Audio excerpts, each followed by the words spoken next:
Today here at Brennan, we're taking a look at the Linmac WG-350DSAV, which is a variable speed saw, double miter, and semi-automatic operation with hydraulic downfeed. So first, we just like to run through a couple of the features on the saw that come as standard on it. We'll just start with the control panel here in front of me. It can swing for your operator.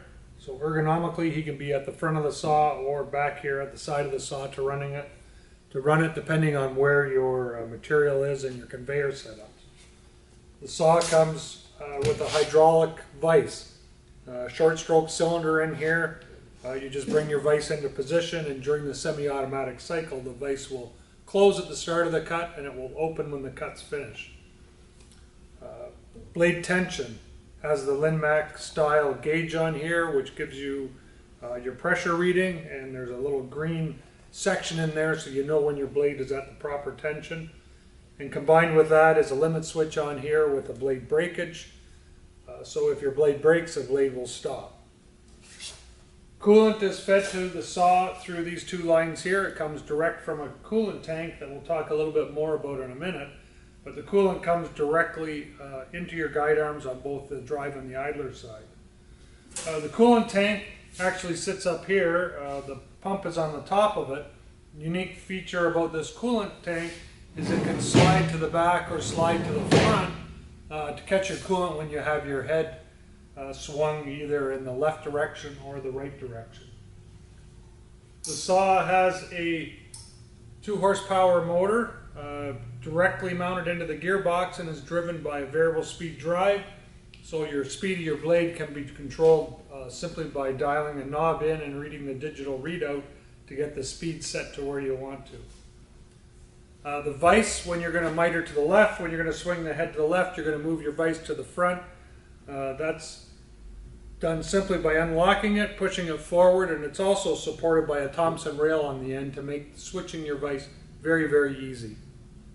Okay, so now we went over the basics of the saw. We'll take some time and look a little bit closer at some of these features I mentioned.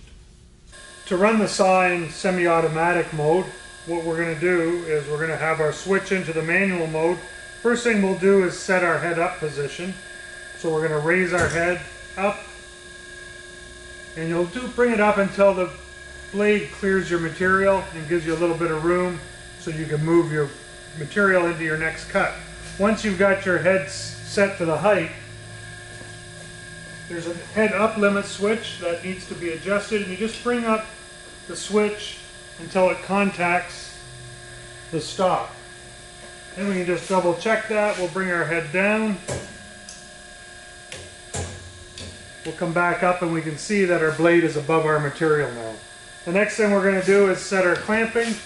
So our vise we're just going to bring in with our hand wheel till it touches, move it back, quarter turn, and then we'll just double check our vise by closing it, make sure our material is good and secure, open our vise again.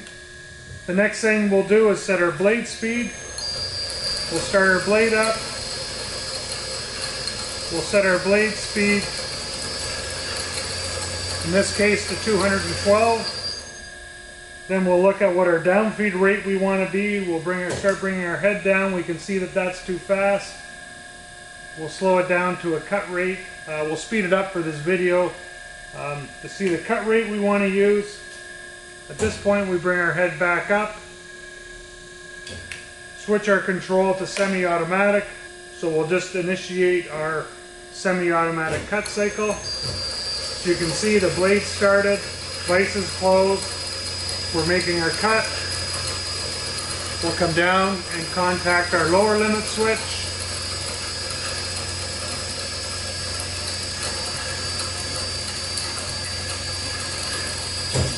Blade will shut off.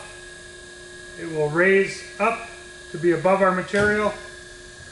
The vise will open. Now we can advance our material. Repeat the cycle again. Swing your head to the right. It's as simple as unlocking your pivot, disengaging your quick locate pin that locates the head at 90 and 45 degrees, and then swinging your head. You put your locating pin back in, it will ride on the casting, and then when we get to 45 degrees it will lock into position. Then you lock your head back in, make your cut. To rotate your head to the left, first thing we're going to do is we're going to raise our head up so that it clears our vices. Then it's simple, one simple locking mechanism. Unlock our vise, slide it to the front, lock it back in. Now you're ready to make your cut. Thanks for taking your time today to watch this video on the Linmac WG-350 semi-automatic double miter bandsaw. This saw has a capacity of 9.4 inches at 90 degrees or 10 by 13 rectangle. Saw is available here at Brennan Machinery in 230 volt 3-phase and 575 volt 3-phase. If you have any questions on this saw, or if it doesn't meet your requirements, you need something a little bigger or a little smaller, feel free to give us a call and we'll be happy to discuss your requirements with you.